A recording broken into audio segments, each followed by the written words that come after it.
Olá, boa noite aos queridos irmãos do Irmã Celina, Lúcia, muita paz.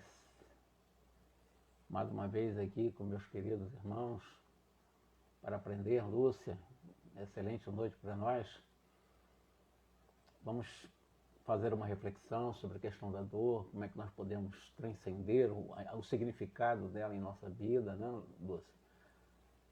E agradeço muito pela oportunidade que você nos dá de podermos realmente estar como que quitando, né, minhas grandes dívidas para com a vida em relação às preparações dos estudos, à exposição e chegar ao coração das pessoas de uma forma amorosa.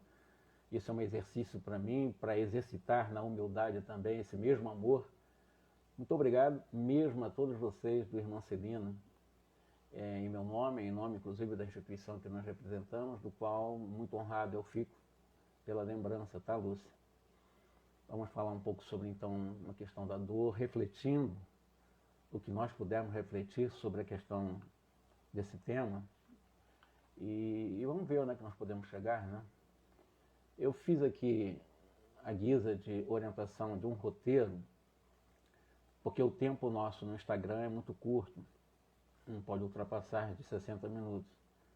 Então, com o roteiro nós desviamos menos, a gente fica mais preso a esse roteiro e dá para sermos mais um pouquinho, digamos que, objetivos. A doença, a dor, a chamada dor biológica, a dor fisiológica, a dor física, a angústia, já de modo moral, ou seja, a aflição, as amarguras, as nossas chamadas adversidades, algumas catástrofes, algumas tragédias familiares, existem várias situações que estão presentes na vida, na família do indivíduo, num planeta como o nosso, ainda de prova, de expiação. E em face dessa realidade, o que acontece? Só renascem na Terra, na maioria dos casos, que ainda não se submetem aos mecanismos dos códigos morais de lei da consciência, pela imperfeição e pelas nossas condições humanas ainda. A Terra, ela ainda é um lugar onde não podemos dizer que vamos desfrutar de uma experiência sem enfermidades, sem dores, sem lutas, sem angústias, e em alguns momentos até com os termos meio trágicos e bastante profundos, em que alguns trazem marcas traumáticas, né, de outras encarnações e dessa encarnação, que no cenário terreno se favorece em função de um planeta ainda moralmente bastante deficitário. Considerando essa introdução, Emmanuel, num livro chamado Justiça Divina, ele diz o seguinte: somos espíritos doentes em laboriosa reparação. Quando ele usa o termo reparação, ele não está falando em laboriosa punição, porque nas leis divinas nós não encontramos espaços para punição, não existe lei de punição. Existe lei de causa e efeito, nós vamos estudar um pouquinho hoje, existem leis do amor, a lei de liberdade, a lei de causa e efeito, a lei de misericórdia e várias leis maravilhosas que estão inscritas no Código Moral da nossa consciência. Portanto, se ele diz que os espíritos doentes em laboriosa reparação, que nós somos, ou que nós estamos transitoriamente, né? Por quê? Porque nós trazemos, ante a contabilidade divina, os chamados débitos do passado. O que são débitos? Todos os instantes em que nós transgredimos ou não nos submetemos de uma forma consciente ao código moral de lei da consciência, eu estou transgredindo, portanto, eu estou fugindo aos deveres, e sabemos que a lei do dever, e o dever é um aguilhão da consciência, e o dever é o grande guardião da nossa probidade interior. Isso que vai dizer que o dever nos chama a atenção para a honestidade interior, sermos honestos conosco, sermos verdadeiros conosco, né? Mas toda vez que eu sou insubmisso às leis divinas da consciência, eu estou transgredindo, portanto, eu preciso reparar essa transgressão. Eu preciso transformar, de alguma forma, os meus vícios egóicos que ainda me convidam, me impulsionam a transgredir o Código Moral de Lei da Consciência e transmutar essas viciações em virtudes, o que não é uma coisa simples, não se compra em shopping center. É um exercício diário. de autovalorização, de autorrespeito, de autoamor, de autossegurança e assim vai. E ele vai dizendo exatamente isso, né? Em função desses débitos contraídos no passado, nós somos espíritos doentes nessa laboriosa reparação.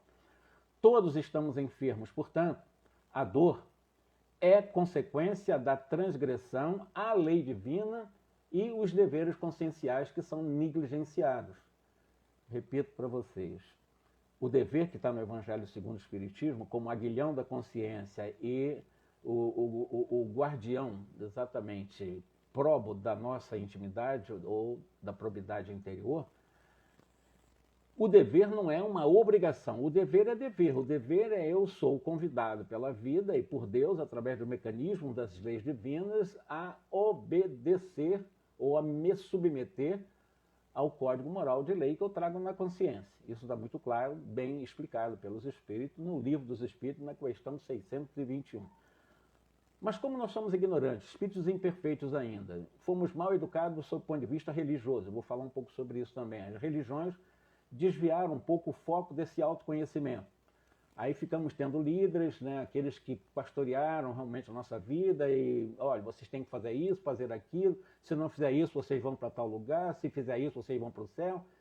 Quer dizer, fomos mal educados e, de alguma forma, dentro de um princípio de religiões do medo ou da angústia, sem autonomia, né? Muitos de nós vivemos realmente influenciados por essas lideranças. E isso prejudica realmente uma visão mais ampla das leis que nós trazemos na consciência, por autonomia, que é a busca da autonomia, a busca da liberdade de você se conhecer, né? Então a dor, os sofrimentos, as adversidades apresentam como oportunidade de reparação desses débitos e, sobretudo, de ampliarmos a conquista que é nossa da liberdade, que é o do livre-arbítrio. São, por exemplo, as dores que eu chamo de remédios para o tratamento das nossas imperfeições, das nossas moléstias, das nossas doenças da alma, sem o qual não é possível uma depuração intelectual e moral. E cá para nós, né? Ninguém gosta de dor, mas a dor não é uma lei, não existe no Código Divino a lei da dor, mas a dor é um convite para o amor. A dor, todo mundo passa por ela.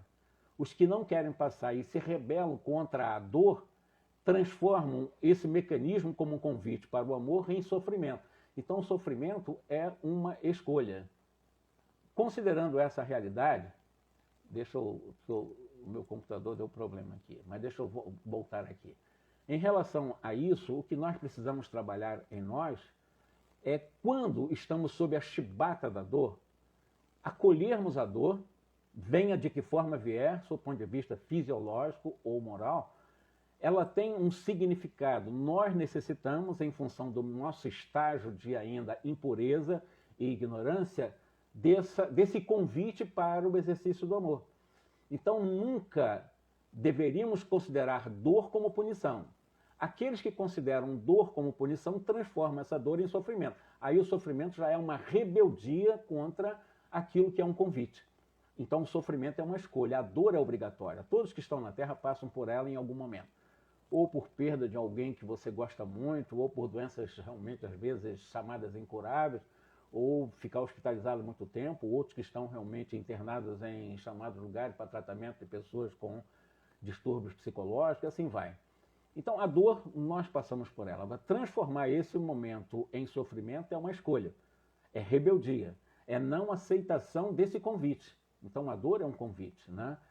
Porque há uma incapacidade dessa compreensão do que eu chamaria de bênçãos da dor e da própria enfermidade em si como uma bênção.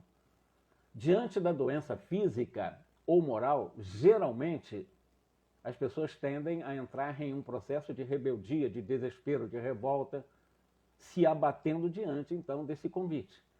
A ignorância, essa nossa ignorância, né, desses códigos morais que trazemos na nossa consciência, faz com que, por essa ignorância, tenhamos uma terrível aversão à dor. Então, eu repito, a dor ela precisa ser ressignificada em nossa vida.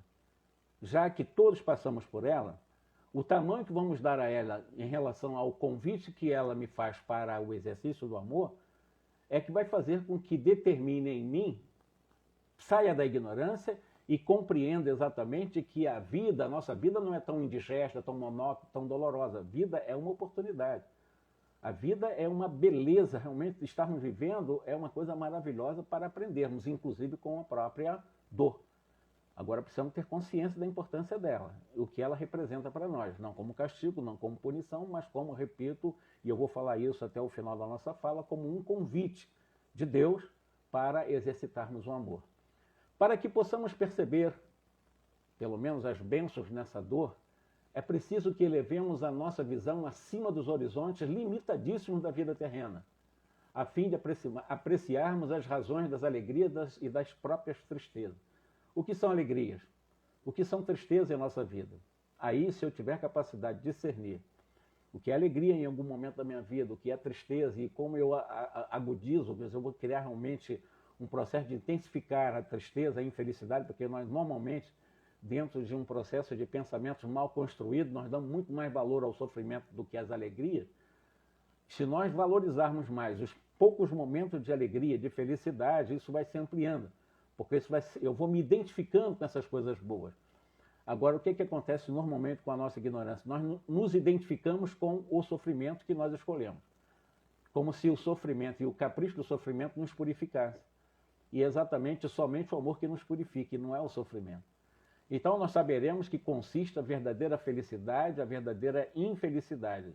Sob esse ponto de vista, ou infelicidade, ou desventura, não é a dor, não é a perda de um ente querido, isso dói, mas não é a perda de um ente querido, não são as nossas provações, nem a própria miséria, porém, tudo o que nós levamos é para a chamada procrastinação do nosso investimento para o avanço espiritual. Toda vez, aí eu estou realmente vivendo uma verdadeira miséria moral, porque eu estou procrastinando, jogando para amanhã ou para ad eterno, né, a necessidade exatamente das leis que me impelem para um processo de avanço espiritual e, consequentemente, isso é muito mais desastroso, acaba sendo muito mais doloroso do que até mesmo a perda de um ente querido, uma doença, uma dor mais do campo fisiológico. Para aquele que se detém na vida presente, a infelicidade pode significar uma enfermidade, uma dor, uma miséria, mas aquele que já despertou para as realidades transcendentes, espirituais, o arrasamento mesmo, a verdadeira dor, poderá ser exatamente o prazer, o sensualismo, o orgulho, a vida inútil que ele vai viver na Terra. Aí é uma verdadeira dor. Porque se ele já despertou e ele cai, embora o seu despertamento para a vida espiritual, para essas seduções da vida material, da busca só de prazer, só do sensualismo, do orgulho, da vida inútil, isso é uma derrocada. Porque ele está se entregando para aquilo que é transitório. Ele não está exatamente fazendo um investimento de transcendência de sua realidade, já que ele é considerado um desperto para a realidade espiritual. Eis porque é muito importante o conhecimento de todos os objetivos da própria vida, das leis morais que trazemos em nossa consciência. As leis divinas não estão nos livros, as leis divinas não estão nas bocas de líderes religiosos, as leis divinas não estão numa cultura ocidental ou cultura oriental, não. As leis divinas estão inscritas na consciência de cada criatura.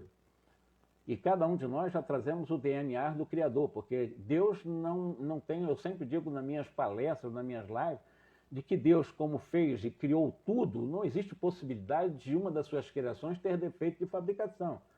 Então, como nós somos criaturas do divino, nós já trazemos também o DNA dessa própria perfeição, pelo menos em latência.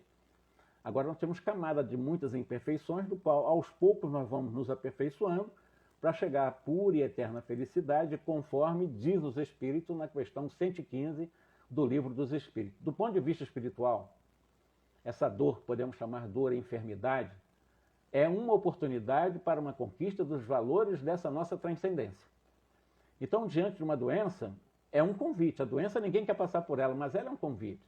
Se eu acolho amorosamente a doença, eu reduzirei bastante o tempo de cura, de reharmonização com a saúde, porque o nosso corpo, tanto o perispiritual como o corpo físico, ele tende, dentro do sistema de homeostase, à própria saúde. O nosso corpo está o tempo todo buscando ter saúde. O nosso perispírito o tempo todo, energeticamente, buscando ter saúde. Quem cria as doenças somos nós.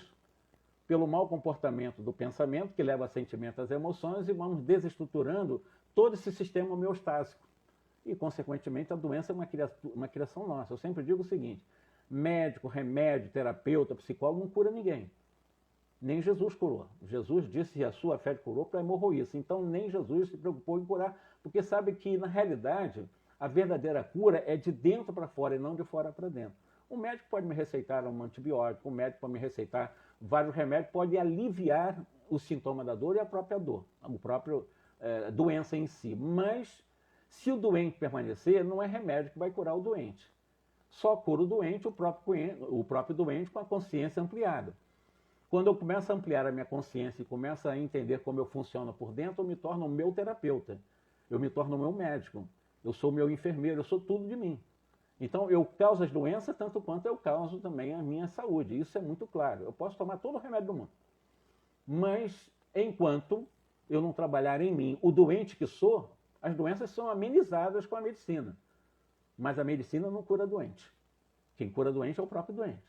Isso fica muito claro para todos nós, espíritos, e aprendemos com os espíritos na boa e consagradíssima literatura espírita, né? Do ponto de vista espiritual, então, é essa oportunidade de conquistar esses valores imortais que todos nós estamos destinados. Para Emmanuel, ele diz o seguinte: o sofrimento, longe de ser uma desgraça, é a palavra dele, tem uma função preciosa nos planos da alma, da nossa transcendência, que vai muito além da transitoriedade de um corpo físico, de um nome, de um CPF, de um RG, de uma conta bancária. Porque nós não somos isso. Nós estamos transitoriamente revestidos desses nomes, desses títulos, né, para a vida social. Mas nós não somos isso. Eu preciso me desidentificar com isso para me identificar com aquilo que eu sou. O que é que eu sou? Essência. O que é o espírito? Pergunta Kardec aos espíritos. Os espíritos responderam: o espírito é uma centelha, é uma chama divina. Então, nós somos centelhas. Nós somos chama divina. Então, é exatamente nessa essência que precisamos nos identificar. Quando eu me identifico na luz que eu já sou em essência, por isso que eu falei, Deus não criou nada imperfeito. Nós, em nossa origem, já somos luz, porque o espírito é uma centelha divina. Então, eu começo a me identificar com essa luz que eu já sou. Agora, o que me cabe é expandir essa luz. Por isso que o Cristo, há 2000 anos, pediu para que nós tivéssemos a capacidade de fazer brilhar a nossa luz. Como? Pelo alto amor para amar o próximo. Não foi isso que ele ensinou? O maior mandamento: amar a Deus sobre todas as coisas e ao próximo como a si mesmo. Então, só vou ampliar a luz que eu já tenho desde a minha origem, através desse alto amor. Desenvolver em mim aquilo que eu vou desenvolver para o outro. Que é muito contraditório eu dizer para eu te amo profundamente quando eu me rejeito. Eu sou misericordioso com todo o povo pobre, com todas as pessoas que sofrem muito, e eu não sou misericordioso comigo. Eles não têm compaixão comigo. Então, todas as virtudes que eu, supostamente, estou achando que estou manifestando para os outros, eu preciso primeiramente experimentar essa virtude em mim. O amor, a partir do alto amor, eu vou amar o meu próximo. A partir da misericórdia, a auto-misericórdia, ou seja, da autocompaixão, eu vou ser compassivo com o meu próximo. A partir da benevolência, quando eu for benévolo comigo, eu serei benevolente com o meu próximo. É assim que funciona a lei. Só que nós invertemos, né? Fora da caridade, que é a fazeção de coisas externas, é que vai me salvar. É mentira. Só uma coisa vai fazer com que eu dê um salto de qualidade evolutiva muito boa. É esse alto amor. É a auto-amorosidade, o auto-acolhimento. É você trabalhar em você, mesmo diante dos acicates da dor, encarar essa dor como um bom convite, acolha com amor, porque aí você consegue realmente trabalhar numa fusão extraordinária, a dor em amor, e essa dor vai passar, como eu disse, num curto espaço de tempo, do ponto de vista fisiológico e perispiritual e mental, porque tanto o perispírito como o corpo, dentro de um sistema homeostático, é um chamamento para a saúde. Então, o nosso corpo, porque Deus criou assim, o nosso corpo é saúde o tempo todo, porque não há imperfeição no nosso corpo. Os desajustes do nosso corpo, nós é que criamos. Imagine se Deus teria criado um corpo imperfeito, não. As chamadas imperfeições do corpo foram criadas por essas pessoas, seja no nascimento com deficiências mentais, ou cegas, ou surdas, ou com problemas de locomoção, seja o que for. Quem criou isso foi exatamente o inquilino desse corpo, não foi Deus, porque Deus não pune. Deus é pura energia de amor. Isso é muito importante nós analisarmos.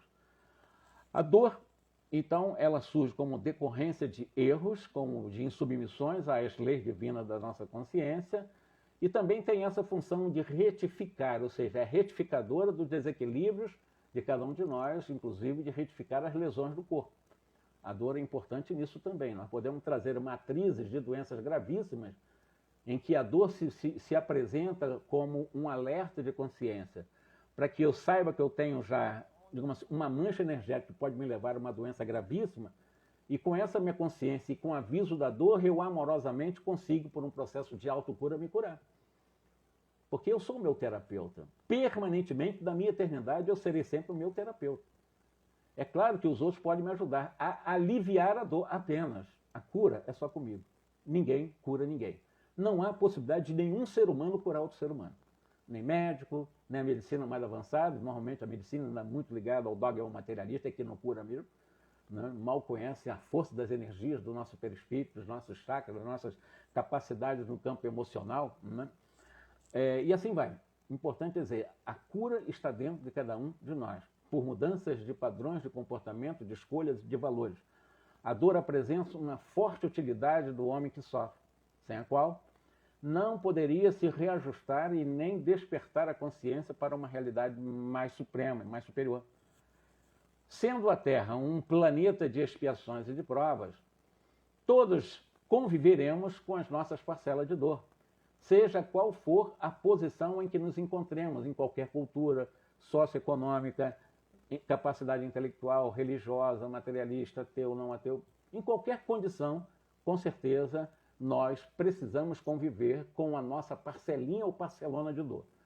Mas sempre lembrando que a dor não é punitiva, a dor é um convite para o amor. Se ela chegar, opa, acolhamos, abraçamos e vamos transformá-la em amor, e com certeza ela não vai ter repercussão e nem vou transformá-la em sofrimento. A dor de qualquer origem e injunções de toda a natureza representam apelos de convites para que, despertando a consciência, cuidemos da renovação íntima e, consequentemente, da nossa elevação moral. São algumas frases que eu peguei de Emmanuel. Ele fala, inclusive, que a dor é o aguilhão benéfico, ou seja, é aquele ferrão benéfico, né?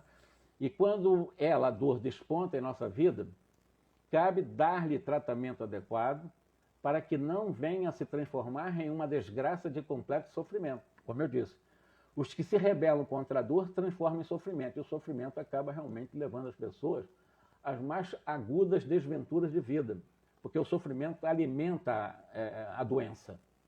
A dor, ela vem como um alerta consciencial para que nós possamos, através do amor, curar as desarmonias que nós trazemos em nós de vidas passadas e de vidas presentes. Se eu transformo isso por rebeldia em sofrimento, o sofrimento vai alimentar essa doença. O sofrimento vai ampliar essa doença.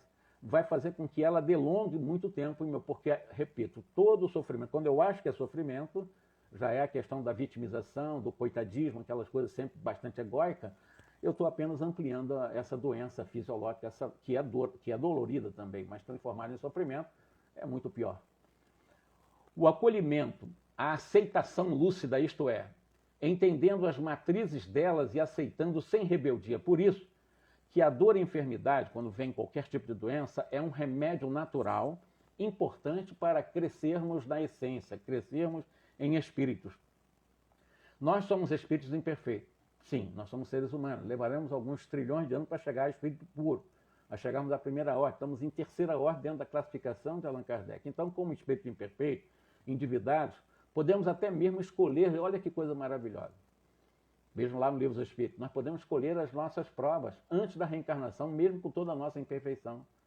Nós podemos planejar cenários reencarnatórios, de provações, nós podemos planejar exatamente um processo de encararmos dores e enfermidades planejadas por nós, orientado pelos nossos superiores, é bem verdade, mas respeitando a nossa liberdade de escolha em cada reencarnação, porque as provas são escolhidas por nós. Claro que muitas vezes eu não tenho nem tanta condição de saber qual a prova que eu vou aguentar. Por isso existem os bons espíritos que me orientam.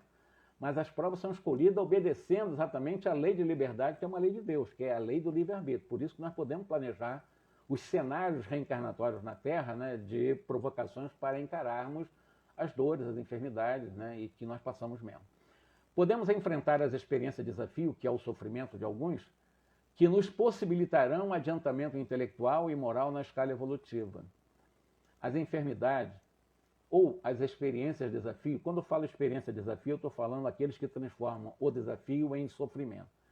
São companheiras de caminhada, por isso devemos acolhê-la a fim de nos depurarmos moralmente. Kardec, ele afirma que a dor é o estímulo, na realidade ele usa o termo aguilhão, é o ferrão mesmo, que nos impele para a frente na senda da evolução. Isso está lá no capítulo 13, item 5, do livro A Gênese.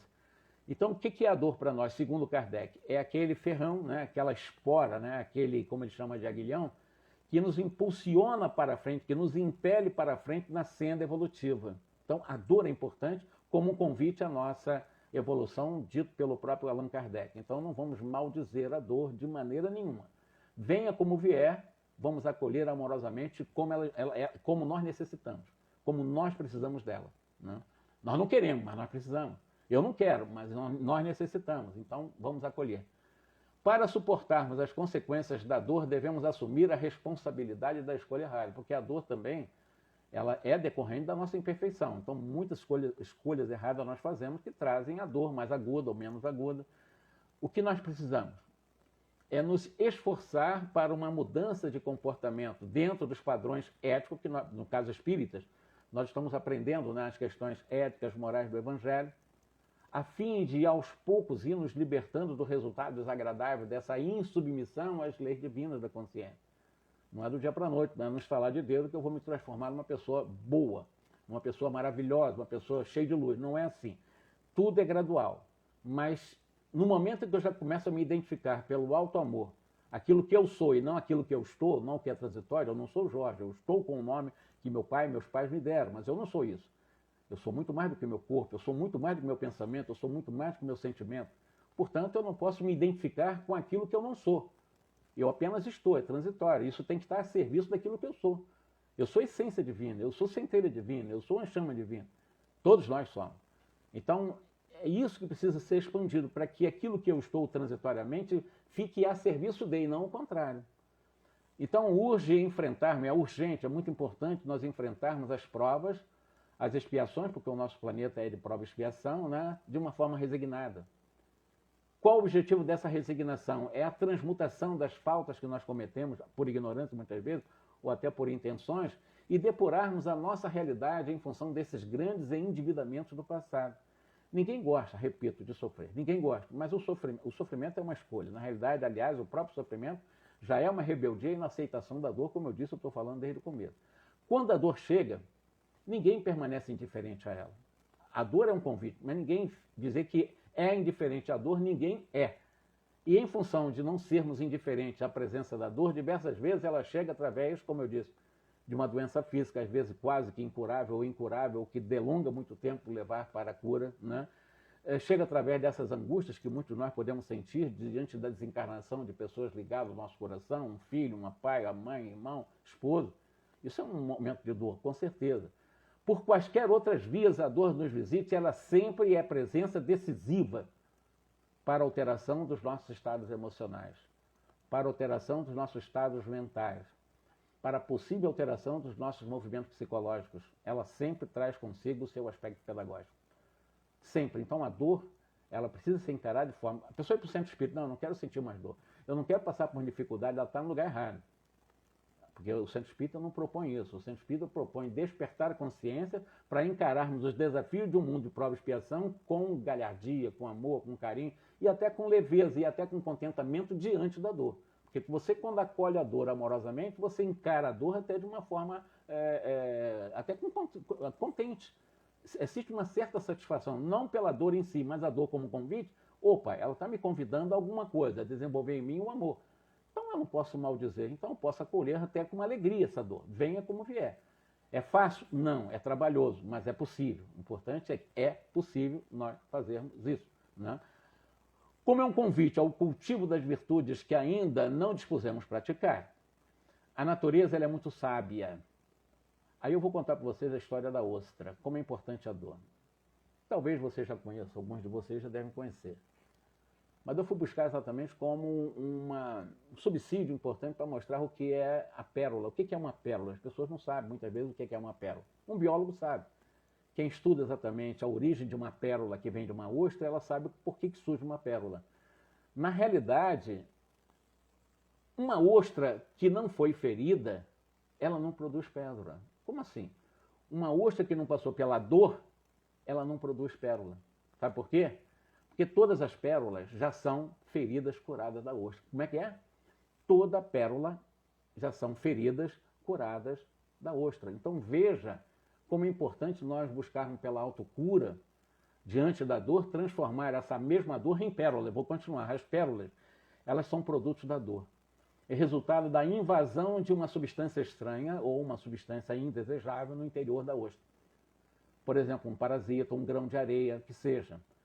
A parte interna da concha, ela é constituída, revestida, né, de uma substância chamada nácar. Nácar é uma substância lustrosa, né, que envolve a parte interior da ostra. E exatamente quando um grão de areia, seja lá o que for, invade, né, o interior da ostra, e ela tem essa camada lustrosa, que é o nácar, né, o que é que vai acontecer? O nácar começa a trabalhar com muita intensidade, vai cobrindo esse grão de areia, vai cobrindo com várias camadas, para proteger o corpo indefeso da ostra. O nácar, essa substância lustrosa no interior da ostra, elas trabalham intensamente cobrindo esse agente estranho no interior da ostra, exatamente para proteger esse corpo indefeso da ostra. E aí, com o resultado, o que acontece? Vai surgir a pérola. Com esse desenvolvimento, tem várias camadas do nácar. E aí, uma ostra que não foi ferida não produz pérolas, pois, como disse, a própria pérola é uma ferida cicatrizada. Agora vamos trazer para nós, né? Será que nós já nos sentimos feridos por palavras rudes de um amigo que nos falou mal da gente, nos ofendeu? Ou será que nós estamos dando poder para os outros nos ofender? Porque o problema é uma coisa diferente. Se eu achar que alguém me ofendeu, eu estou agindo de uma forma incorreta. Na realidade, a ofensa está partindo de mim. O causador da ofensa sou eu, embora ele tenha feito alguma coisa que me irritou, mas quem se irritou foi eu. Ele tem poder de me fazer irritação? Não. Ele pode fazer coisas que me irritam, mas quem me irrita sou eu. Se eu der poder a ele me irritar, o que vai acontecer? Eu é que sou o causador da minha irritação, e não ele.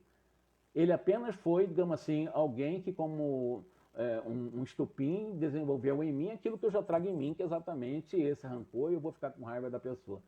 E, evidentemente, eu vou ter inimizade de uma pessoa. Se eu não der autoridade a ela, né, para ela me ferir, evidentemente, eu não vou me sentir ferido. Então, não são os outros que nos ferem, nós é que nos permitimos ser feridos pelos outros. É só fazer o inverso da situação. Ninguém me fere. Eu é que me sinto ferindo pelos outros. Aí eu mudo o foco e digo, se eu que me sinto ferido por causa dos outros, então eu tenho que investir em mim e não nos outros, porque eu não tenho controle em relação ao que os outros podem fazer sobre mim. Eu não tenho esse controle. O que eu tenho controle é sobre mim, pelo menos tenho que ter um domínio sobre mim. E eu, quando me pacifico, me torno mais sereno, já não me sinto ofendido por ninguém. Mas, se por um acaso me sentir ferido pelas palavras rudes de um amigo, ou se sou acusado por ter dito coisas que realmente eu não disse, enfim, se eu já fui realmente rejeitado, algumas ideias minhas, alguém me humilhou, o que eu sou convidado a fazer diante dessa ilustração? É produzir uma pérola. Como é que nós podemos produzir essa pérola? Cobrindo essas mágoas, essas rejeições, né, sofridas, com essa camada e mais camada de amor. Como nácar, nós podemos transformar exatamente em amor. Aí depende de mim. É um trabalho interno, como nácar faz um trabalho interno para transformar em pérola uma ferida. E assim vai, né? Nossas reflexões aqui, que eu estou levando aos nossos irmãos do Irmã Celina, falar sobre a transcendência da dor, é exatamente provocar essas reflexões, para nós encararmos a dor como uma irmã, como uma amiga, e não como uma inimiga e como um amaldiçoado fenômeno da vida, ou uma punição divina, porque Deus não pune, Deus ama. As leis divinas não existe espaço para punições. Nos códigos divinos não há espaço para punição, e nem para injustiças, né? Então essas nossas reflexões, elas são dirigidas especialmente aos que recorrem às hostas doutrinárias, feridos pelos açoites atrozes da dor. É meio rebuscado falar, mas é Emmanuel que fala isso. Na realidade, quando ele diz que muitos buscam, né, o socorro nas hostes doutrinárias, feridos pelas dores, quando eles, né, conseguem amenizar a dor, ele coloca ainda, no alto de suas dores, muitos apelaram ao socorro oferecido pela doutrina e notaram que as dores diminuíam. Então, recebem um apoio do centro espírita no primeiro momento, estavam muito angustiados, cheios de problema e tal, o centro espírita amenizou, né? Alguns agradecem e trabalham-se espiritualmente, mesmo que não seja naquela casa espírita, eles começam a se preocupar com as coisas espirituais. Todavia, num mundo como o nosso, um planeta como o nosso, de expiação e de provas, né? De tormentos, né? E as pessoas não voltam os tormentos, porque é um mundo de prova e expiação, os tormentos vão voltar. Um centro, como eu disse, a cura não vem de fora, o centro espírita não cura ninguém. Então, o que vai acontecer? Esses tormentos não desaparecem para essas pessoas que achavam que estavam ancorados na casa espírita, Passada essa trégua ligeira, vai surgir a intensificação de prantos, de amargos deles, e aí eles vão experimentar as mesmas torturas de antes que o levaram à casa espírita. Daí, alguns se revoltam, né? Se sentem vacilantes na fé e ficam bastante pouco entusiasmados naqueles primeiros, como estavam no primeiro momento do socorro, né? E é muito comum nós ouvirmos de um ou de outro que supostamente não foi tão curado assim pela casa espírita, já não tem mais fé, ele diz assim, já não tenho mais esperança de nada, já entra num processo de afasia, já entra num processo de inércia, de acomodação e de sofrimento e caprichando o sofrimento. Vejam bem, é muito importante nós analisarmos, porque as pessoas que entram nessa questão de invencível desalento, né, invadindo-se, deixando o coração invadindo, porque se frustrou como a casa espírita, principalmente os corações mais pusilânimes, né, abatidos nessa luta, que acham que uma casa espírita não tem que enfrentar as dificuldades do dia a dia, que não precisa enfrentar exatamente os desafios do dia a dia, não vai crescer. Se for buscar uma casa espírita para realmente ter uma vida realmente apenas de rosas, né, apenas de sorvetes, né, de shopping center, está no lugar errado. O espiritismo e a doutrina espírita, e um núcleo sério de estudo da doutrina espírita, que é uma casa espírita, é sempre um núcleo para um convite para o despertamento e ampliação da consciência, do qual possamos encarar um mundo de expiação e prova como o nosso com coragem, com segurança e com amor, sobretudo. E eles se sentem abandonados na sua vontade, perturbada, e na inércia espiritual, somadas a uma má educação religiosa, esses tais não conseguem penetrar o espírito da doutrina e ficam flutuando apenas entre as águas da superficialidade doutrinária. Presos aos seus ancestrais dogmatismos religiosos, vivem inebriados pelo vinho da preguiça moral, aguardando um milagre para não passarem pelas dores. Quer dizer, um centro espírita fosse um local para tirar as dores das pessoas. Não vamos lá que nós vamos acabar com a nossa dor, vamos lá que nós vamos acabar com os nossos tormentos. Quer dizer, é uma falta de informação, é claro, são ignorantes, mas que outros que já estão lá ficam também dando essa informação equivocada. O espiritismo, a doutrina espírita é uma doutrina, o convite a partir do despertamento de consciência, ampliar a consciência e começarmos a nos perguntar de onde eu vim, o que eu estou fazendo na Terra, para onde eu vou. E nesse processo de o que eu estou fazendo aqui tem uma lógica, porque todos nós temos um plano existencial. Todo ser humano tem, eu falei até de escolha de provas, então todos nós temos um plano existencial para cada encarnação. Portanto, eu tenho um plano que eu ajudei a escolher. Né? Alguma coisa, o espírito até criaram um processo coercitivo, porque essa liberdade ela é muito relativa. Toda liberdade nossa é relativa, vai de acordo com o meu tamanho moral. Mas dentro dessa relatividade, dentro do meu plano existencial, eu tenho um compromisso. Qual é o compromisso? Pelo menos desenvolver uma virtude. Nós temos centenas delas, mas pelo menos uma, num plano existencial de uma encarnação. E tem pessoas que querem desenvolver 3, 4, 5, 10. Quando uma apenas, espiritualidade superior, sabe que não é tão simples você desenvolver um propósito existencial através de um plano existencial. Propósito é desenvolver virtude, ou seja, é transformar a viciação em virtude. E isso não é simples, é fruto de muitas experiências, de muitas encarnações, muitas lágrimas, muito sacrifício ou sacrifício, né, que é o sagrado ofício do sacrifício. Então não é coisa assim, não vai cair do céu e de paraquedas essas chamadas facilidades. Isso me lembrou, e aí eu vou pedir licença para fazer exatamente, não é uma digressão, mas lembrar o grande Albert Einstein. Talvez eu tenha feito isso aqui com vocês, mas mesmo que tenha feito eu vou repetir, porque eu acho muito oportuno essa nossa má formação religiosa, seja diante da dor, diante da proposta de uma casa espírita, de uma igreja, seja do que for. Na realidade é você buscar Deus de uma forma consciente. Buscar Deus como o modelo máximo de nossa segurança, de nossa pacificação interior, de nossa harmonização íntima, de ampliar em nós o auto-amor, do auto-respeito, da auto-valorização, da autossegurança, e assim vai. O Einstein, ele escreveu um livro, ainda não tem eu não conheço a tradução, eu fiz uma tradução livre, Cosmic Religion, e nessa obra, nesse livro, tem um artigo que ele intitula como Hour of My Later Year. Na realidade, ele está querendo mostrar para nós que esse hábito viciado de religião dogmática nos escraviza muito. E ele começa no seu artigo dizendo o seguinte, ele vai abordando o que ele chama de escravizantes e aprisionadores dos processos das retóricas religiosas, de uma forma geral. E espero que o Espiritismo não entre nessa. Einstein ele aborda a questão da religiosidade intrínseca como sendo a nossa comunhão perfeita com o Criador. Então, diz assim, a religião externa, elas são importantes e tal, mas elas não são fundamentais para nós. O importante é nós criarmos em nós o que ele chamou de religião intrínseca. Religião quer dizer religar com, voltar a ligar com o Criador, que na sua onipresença já está em mim através de suas leis. É isso que o Einstein está falando. Então, é essa religiosidade intrínseca como sendo a nossa comunhão perfeita com o Criador, ou seja, a nossa comunhão perfeita com o mecanismo das leis divinas que funcionam em minha consciência. E ele continua, né? O que seria exatamente uma religiosidade em que eu não preciso de intermediário, eu não preciso de qualquer práticas de barganhas mercantilísticas, que foi a famosa simonia de vendas, né? Com pactos indecorosos, com promessas fantasiosas, vendas de títulos eclesiásticos, que aconteceu muito nas religiões, em que o clero comprava ou vendia indulgências, sacramentos e bonificações eclesiásticas, coloca ele no artigo. Neste nível elevado de religião cósmica ou intrínseca, afirma Einstein, conseguimos nos conectar com as coisas e circunstâncias mais profundas do universo como um todo.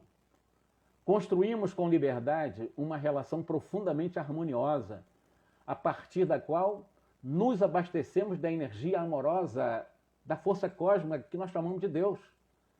Atualmente, religião intrínseca, essa religião verdadeiramente criada por mim, não preciso de sacerdote, não preciso de orador, não preciso de ninguém, eu vou criando em mim gradualmente pelas minhas encarnações, pelos planos existenciais. Então, para ele, religião intrínseca, inclusive essa proposta de Alberto Einstein já é um conceito habitual com vários pesquisadores no campo da psicologia, no campo da psiquiatria, numa relação de subnível, que ele vai falar nesse artigo, subnível religioso, digamos assim. O que nós temos na Terra hoje, né?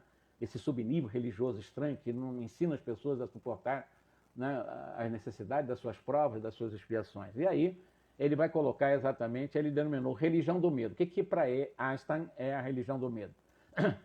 É aquela em que o homem teme a Deus. Imagine, nós tememos a Deus, Deus, sabedoria suprema, causa primária de todas as coisas, temer a Deus, como se Deus fosse um ser antropomórfico, né? E essa questão de render culto para um ser protegido das atribulações da vida por medo da punição. Ou seja, eu vou ter que ir num culto de uma igreja, cumprir os cultos dessa igreja, desses sacerdotes, seja lá de quem for. Se eu não cumprir isso, eu vou ficar com medo, porque serei punido. Então, eu vou ter que obedecer a esses religiosos, a essas religiões, porque senão serei punido. Então, ele chama de subnível religioso, do qual o Einstein chama de religião do medo. E um segundo nível também, ou de desnível, de subserviência de religiosos do mundo, né? Ele dominou de religião da angústia. É muito interessante quando ele coloca a religião da angústia. Essa religião da angústia é totalmente manipulada por essas castas de líderes sacerdotais ou de qualquer outra religião, né? Com supostos poderes de intervenção direta junto ao Criador. Ou seja, recebi uma procuração de Deus, então represento Deus aqui na Terra para libertar as pessoas das angústias sociais. Aí eles vêm exatamente com essa determinação de Deus. E se colocam como verdadeiros representantes de Deus. E ele chamou esse desnível de subserviência a uma religião de angústia. É uma religião que não leva a lugar nenhum, porque ainda é uma religião do medo. Ou seja, obediência e gratificação. Ou eu obedeço, ou serei punido. Quer dizer, é o que as religiões trazem para nós. E espero que o Espiritismo saia desses dogmas, né? Nas características da religiosidade intrínseca, Einstein nomeia da religião cósmica. Aí ele vem com a proposta da religião cósmica, uma religião mais abrangente, uma religião criada dentro de cada um de nós, que é a religião intrínseca, um espiritismo intrínseco, uma coisa que dentro de nós vamos criando, o nosso potencial de compreender os espíritos, Deus, o Cristo, a sua mensagem. Claro que uns nos ajudam, são grandes referências, mas eu não tenho que ser manipulado por ninguém. Eu preciso ter autonomia de, por liberdade, por consciência ampliada, escolher os meus caminhos, sabendo que eu serei sempre responsável por essas escolhas. Boas ou ruins, serei sempre responsável, mas sem medo, pisando com passos firmes nessa caminhada. E diz o Einstein, né? É muito difícil transmitir esse sentimento cósmico a alguém completamente escravizado ao dogma. É impossível hoje. Você falar em uma pessoa que ele não precisa ir para um templo, até mesmo espírita, diz, não, fora do centro espírita não há salvação. Duvido que 90% dos espíritas não pensa nisso. Fora de um centro espírita não há salvação. Não é isso. Você precisa ir na casa espírita para dentro da fraternidade, dentro dessa visão de socialização, levar conhecimento, levar a sua presença, levar o seu apoio moral. Isso é importante. Mas e se eu estou num país que não tem centro espírita em lugar nenhum, como é que vai ser minha vida? Ah, mas lá eu preciso, aí vou ficar realmente alienado. Vou ficar preso, vou ficar exatamente um espírita com medo. Religião espírita do medo. Religião espírita da angústia. O Einstein está combatendo isso de uma forma inteligentíssima, que ele traz a ideia de uma religião intrínseca. Eu crio dentro de mim o próprio centro espírita, digamos assim, né? Como eu crio em mim, porque se eu sou o meu médico, eu sou o meu terapeuta, tudo que eu vou precisar para mim está dentro de mim, porque eu vou me acompanhar para a eternidade. As coisas que estão ao meu redor serão transitórias em minha vida, em minha trajetória mesmo. Agora, eu vou me acompanhar por resto da minha existência. Então, é em mim que eu preciso investir para poder ajudar as pessoas a fazer a mesma coisa, dentro da solidariedade, do amor, da fraternidade, da caridade, esses nomes que nós damos aí. Aí ele vai falar, né? Os grandes gênios religiosos de todos os tempos distinguiram-se por possuírem esse senso de religiosidade cósmica, por não reconhecerem necessidade dos dogmas e muito menos um Deus concebidos à imagem do homem. Por isso, nenhuma igreja tradicional aceita a religião cósmica de Einstein. Einstein assevera que é precisamente entre os denominados heréticos de todos os tempos que encontramos homens que foram inspirados por essa elevada experiência religiosa cósmica interna. Porém, esses homens conseguiram sair desses dogmas religiosos, dessas igrejas poderosas, foram considerados, em muitos casos, pelos seus contemporâneos como ateus, hereges e, às vezes, até santos.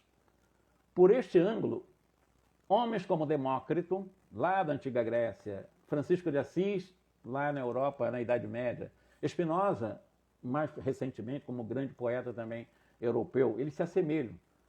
Como pode, isso é Einstein escrevendo num artigo, como pode o sentimento religioso cósmico ser comunicado de uma pessoa a outra se não conduz a nenhuma noção definida e limitante de um Deus e a nenhuma teologia? Quer dizer, é quase impossível você realmente querer ser um representante de uma religião cósmica. Eu sou o representante da religião criada por Einstein. Aí eu vou querer ser um intermediário e ser exatamente, receber uma procuração de arte que eu estou representando essa tese desse. Isso é impossível isso. Na sua perspectiva, a função mais importante da arte e da ciência consiste em despertar e manter vivo esse sentimento de religião cósmica e intrínseca, né, em todos que sejam receptivos a Deus. Então veja que Einstein era um teísta, era um homem que acreditava profundamente em Deus dessa forma. O homem que está profundamente convencido da função universal da lei de causalidade não pode, em situação alguma, considerar a ideia de um ser que interfere no curso dos acontecimentos, mas comezinho. Como se Deus estivesse preocupado com aquilo que eu estou pensando, com as minhas palavrinhas, quando eu dou um beliscãozinho aqui em alguém e tal. Deus estivesse acompanhando cada coisinha da minha vida. Deus não faz isso. Deus é amor. Deus é energia de puro amor. Deus ama. Deus não tem passado porque não foi criado. Deus não terá futuro porque ele não tem final. Também nós não teremos fim. Mas tivemos pelo menos um passado porque fomos criados. Então Deus é um presente permanente. Deus já é um grande presente na vida de cada um de nós.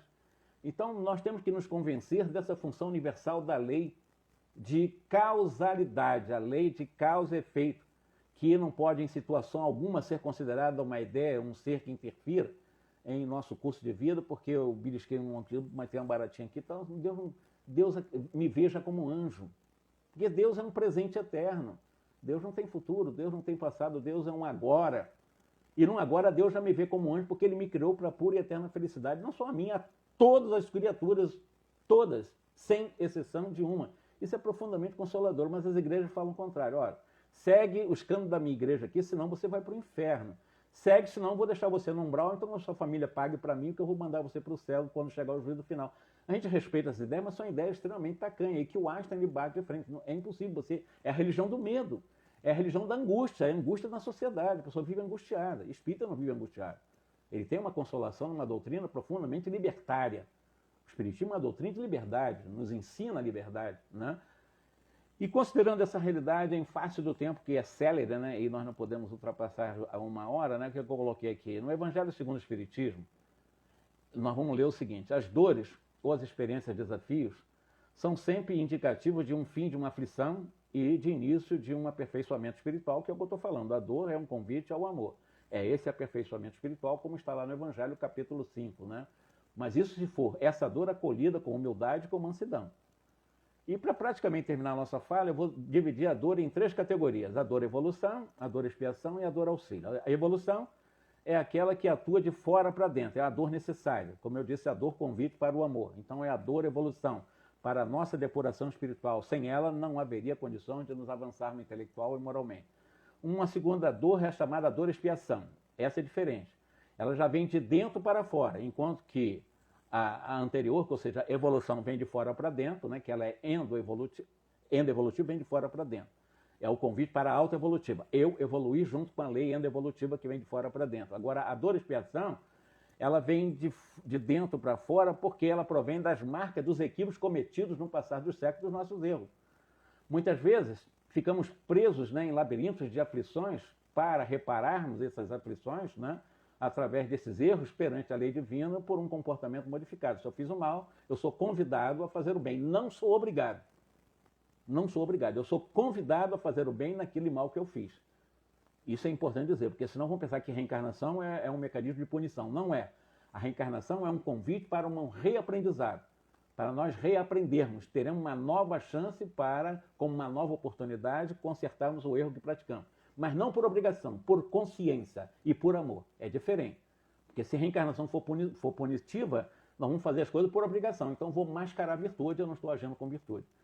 Então vem a outra dor também, né? Muitas vezes, que essa é importante também para terminar, é a dor auxílio. Essa dor também é importante, embora também venha de fora.